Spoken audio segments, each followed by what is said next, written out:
When it comes to technology, are you fed up with hype and buzzwords?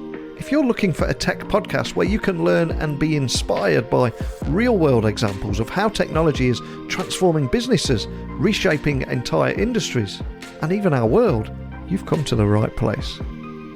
Now, it recently occurred to me that we're all surrounded by contracts and documents, both in our work and our personal life, from purchasing agreements, commercial contracts, human resources contracts, or legal departments, or even taking out a new phone contract or getting married, all requires a wealth of paperwork. So how can technology improve that red tape that we all encounter every day? And how can technology better empower teams to create documents of exceptional quality in record time while eliminating the risk of human error, ensuring corporate compliance, while also reducing repetitive, mundane tasks? So today, I want to explore the world of contract lifecycle management, legal documents, and so much more. And when I read today's guest believes that intuitiveness is actually key to any new tech solution, I felt compelled to invite him on the podcast to explore this topic with me. Today's podcast is brought to you by our friends at Nextiva and their new Nextiva One system. Have you ever searched endlessly for the conversations thread that you've had with a client or co-worker, only to check 5 apps and still not have the information that you need to complete the task at hand? I'm sure you have, and unfortunately this is the case for many people in the workforce. But luckily, Nextiva One aims to end this painful process once and for all with what they are calling threaded conversations. Threaded conversations let you see the entire call and messaging histories with others, regardless of the tool that you use to communicate, giving you the power to take back your workday and amaze your customers and team. So simplify your business today and get your Nextiva One communication system by simply visiting nextiva.com/techtalkdaily. So buckle up and hold on tight, because no matter where you're listening in the world, I'm going to beam your ears all the way to Fulham in the UK, where Sergio Esteve De Miguel, co-founder of Bigle Legal, is going to share his story, what they're trying to solve, and how their software can impact the business, the future legal operations, and also how intuitiveness is at the heart of everything that they're doing there. So a massive warm welcome to the show. Can you tell the listeners a little about who you are and what you do? Yeah. So, well, first of all, it's a pleasure being in the show. My name is Sergio Esteve De Miguel, and I'm the co-founder and co-CEO of Bigle Legal, as well as the co-founder and board member of the Global LegalTech Hub. And prior to this current role, I was working as a risk manager in Sharaf Group in Dubai, and it's one of the largest conglomerates business in the UAE. And before that, I was working in Grant Thornton as a financial auditor, auditing some of the largest companies here in Europe. Well, there's a lot to unpack there. Before we started recording today, you're telling me you're living in Fulham, you're from Barcelona originally, and then we're talking about risk management, financial audit. So I feel there's got to be an origin story. So can I take you back in time? Where did your passion for tech come from, and what put you on this path? In my case, the passion for tech started during my university studies, actually.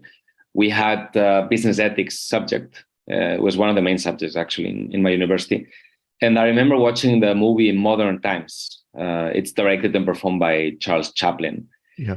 There was an employee of an industrial company that kept repeating the same tasks all over and over again. And he literally became crazy. That made me think back then about the amount of tasks that in the professional work could be automated, and how technology could essentially help people have a better life and a better world, which is what we need at the end. And that's where my passion came from tech.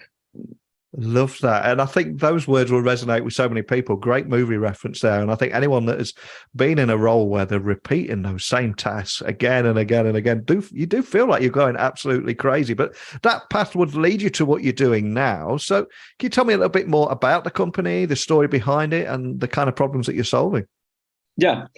Myself, I was always interested in entrepreneurship. I think a good example, when I was a child, for example, my school didn't have printed agendas of the daily subjects because there were too many changes. So everybody had to go on a weekly basis into the announcement board, which was far away from our classroom. And the result, basically, students were completely confused about whether to bring one book of a subject or another, or even confused about which exam was going to take place. So I saw that problem and started to print agendas for the students, and including the updates and selling them. And obviously, it was a small business, but I remember I learned my first lesson, which was, if there is a problem to be solved, there is a business. And obviously, many years later, when I was working in Dubai, in that moment, my brother, which is a corporate lawyer working for a top law firm in Spain, he called me to explain me a business idea that he had related to his daily job. The thing is that contracts in general and in documents, they were being managed in extremely poor methods. Everything was done through Word document from scratch or copy-pasting templates. There was no way to collaborate with these documents. The risk of errors was tremendous. And what is worse, the cycles of contracts, the review, the approval, and the signature were extremely slow, making the business very inefficient. So obviously, we thought it was a great idea. We saw a problem definitely to be solved. And we both quit our jobs and started this exciting adventure that we call now Bigle Legal. Wow. Was that a scary moment? Do you still look back and think how brave you were, or do you just wish you'd done it sooner? I probably wish I've done it sooner. However, when I look back, I think that all the experience that I got before starting this company, it's needed. So I wouldn't have started before, but definitely was a very scary moment. It felt like I was jumping out of a cliff. Yeah, I did a very similar thing. I know exactly the feeling that you went through there. And you gave one example there of in the legal industry, but can you expand on the scale of the problems right across the industry there that you're going after? Yeah, for sure. So, I mean, as we all know, contracts are everywhere. No?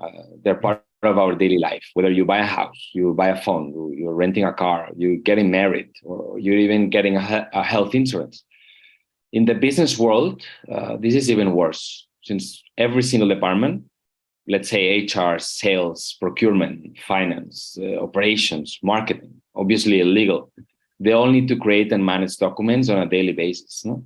And if it's not done right and it's not done fast, the entire business slows down. Think of, for example, a sales proposal, for example. This document needs weeks to be created, reviewed, validated by someone, and signed by the right people on both sides. That means that those sales will not be built until the entire cycle is completed, which could take weeks and sometimes months. So if we're able to solve this problem, it's directly impacting the business cash flow, since those sales could be entered much faster, with the right solution. And also think about the amount of legal documents that are signed in a business with suppliers, with employees, with clients, which we don't control and therefore have risks involved. So imagine if you could control all these legal documents of a company in just one strong platform. And this is obviously and much more what Bigle Legal do and what we're helping with. And I say, in other words, we're making legal operations run perfectly in companies. And as you were talking there, it made me realize how we're all surrounded by documents and contracts, both in our work and our personal life, without even thinking or realizing it sometimes. So can you walk me through a use case of how the software impacts a legal operation? Yeah, absolutely. So I can take as an example an employment contract, which we all have gone through it once or more than once. This contract goes countless phases from when there is a need of the document is created until it's signed and stored.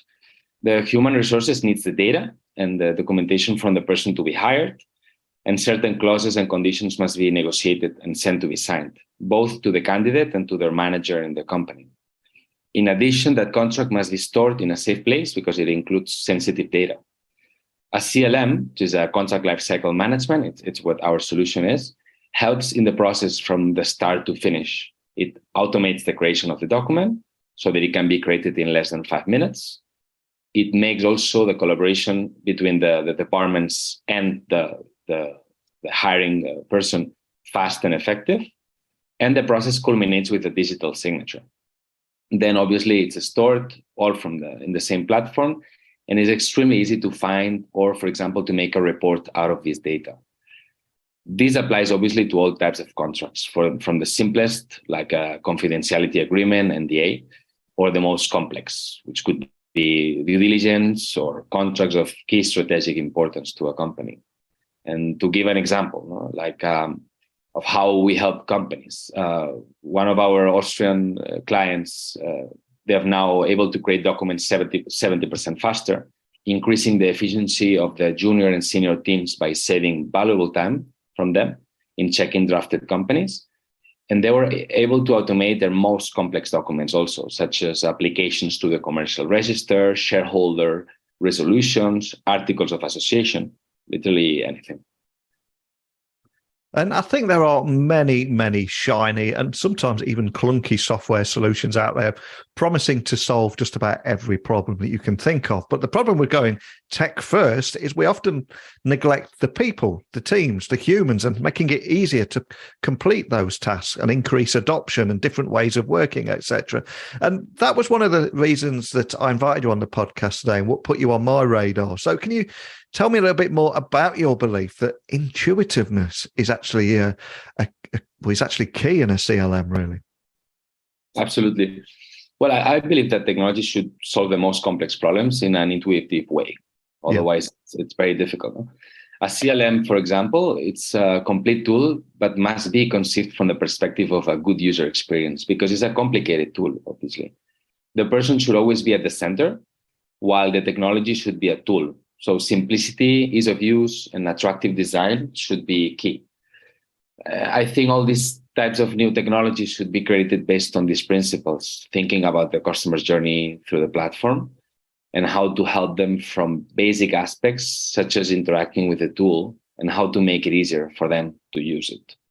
And in our case, in case of Bigle Legal, our CLM is known for being the intuitive one in the market. So this has always been a pillar in our strategy. In fact, one of the first employees we had was the user experience professional specialist. So definitely super important for us. And I think making it easier for people to use is especially important for the industry that you're working in here, because the legal industry has traditionally been described as being very slow to embrace technological change. I've had a few conversations lately that suggest that this is changing now, but I'm curious, what kind of feedback are you getting right now? Are legal firms more embracing technological change and know that they have to change to meet the expectations of their clients now? Yeah, definitely. The legal sector used to be understood as traditional and always reluctant to change. Yeah. The current frenzy of innovation we're experiencing in all industries is also affecting the legal sector directly, of course. Probably it was one of the latest ones, right? So lawyers know that they must train themselves in order to achieve the technological knowledge that will make their department efficient. And little by little, they see technology as an ally and not as an obstacle, which was the case at the beginning. I always say that the legal department goes from being a blocker to a facilitator for companies, like a critical strategic piece, once it uses technology, of course. From all the feedback received, technology is welcomed in legal departments right now, especially of large corporations and law firms. And it's seen as a very relevant driving force right now. Technology directly helps the legal area, and lawyers value it because they see results instantly. So it's just a matter of changing their mentality. And obviously, you're doing a fantastic job here of solving real-world problems for the legal industry. And people are coming to you and you're helping those problems go away. But I'm curious, what keeps you up at night? And how do you keep your own curiosity and open-mindedness alive to continuously improve and build new solutions, etc.? What do you do to keep that spirit alive in you? I mean, definitely, I think growth, it's what keeps me up at night. Yeah. Business growth, the ability to grow consistently with the right team, with the right product, but do it in a financially sustainable way, which is also very important right now. Those are probably not just my challenge, but any tech company challenge right now. And like any good challenge, it keeps me up at night, but it also keeps me motivated, since I just don't like when things are too easy or not challenging enough. Normally, it's a sign of being in your comfort zone, and nothing happens in your comfort zone, in my opinion. And regarding being curious and open-minded, I mean, obviously, I believe this is a positive character quality, since enables not those who think in a more critically and rationally way. And I do it by listening and taking in consideration others' ideas and perspectives in my team. It's always important to surround yourself by people that know more about you in the subjects, especially that you're weaker. And another way of keeping myself curious is to collaborate with other companies and other professionals in the industry. In my case, I mentioned it at the beginning, I'm in the board of the Global LegalTech Hub. It's an international nonprofit legal tech association. And this involvement at the end of the day keeps me awake and keeps me updated on what's happening in my industry. Love that. And of course, we are reaching the end of this year. So much has changed in the last 2 to 3 years. And I think looking ahead, we can expect a lot more changes, especially with the economic climate and uncertainty, political uncertainty, etc. So what's your big focus going to be next year? And there's so much doom and gloom around at the moment. What excites you about the road ahead? Yeah, I agree with you. We're living through tough times, and I think we've never lived with this level of uncertainty. And navigating through this probably not for sure, will be the biggest focus next year. Yeah. You need to be ready for huge ups and downs, and you need to be prepared mentally for that if you want to succeed. But what excites me the most about the road ahead is seeing Bigle Legal, slowly conquering the contract lifecycle management industry, while obviously doing it in an honest and sustainable way, which is, I think, very important, not just financially, but in every single way when doing business. That's definitely what excites me. Well, thank you so much for sharing your valuable insights with us today. But before I let you go, I'm going to ask you to share one other thing. We started talking about your origin story, what put you on this path. I'm going to ask you to leave everyone listening now with either a song that has inspired you or important to you that we can add to a Spotify playlist, or a book that you'd like to recommend to our Amazon wishlist. All I ask is what you're going to leave us with and a reason why. Yeah, I mean, I can give you both if you want. Yeah, sure. Go for it. I just finished an amazing book called The Lessons of History by Will and Ariel Durant. I think the reason why I like it is because it's short and straightforward, literally compresses 100 centuries in 117 pages only. And what I like is that it focuses on the lessons of history, not the events that defined it. No? Yeah. And there is a phrase by Winston Churchill, I believe he said it, that says, "Those that fail to learn from history are doomed to repeat it." So I think this is one of the reasons why I think this book it's quite useful for any tech entrepreneur. Yeah. And my favorite song is probably everybody knows, "You're the First, the Last, My Everything" by Barry White. Yeah. What a tune. Yeah. This comes from watching Ally McBeal with my family when I was young. I think it's a hilarious moment where they were dancing in the unisex bathroom of the law firm, and just brings me joy when I listen to it. Oh, that's brilliant. Absolutely love that. Well, I'll get those added to the wish list and Spotify playlist. And finally, before I let you go, anyone listening wanting to find out more about Bigle Legal or the work that you're doing or contact your team, what's the best place to find you online? Yeah, definitely. They can find me on LinkedIn, searching my name, Sergio Esteve De Miguel. My team and our company in LinkedIn, also in Twitter, obviously searching Bigle Legal. And our website, biglelegal.com, or obviously they can write us an email to communication@biglelegal.com in any moment.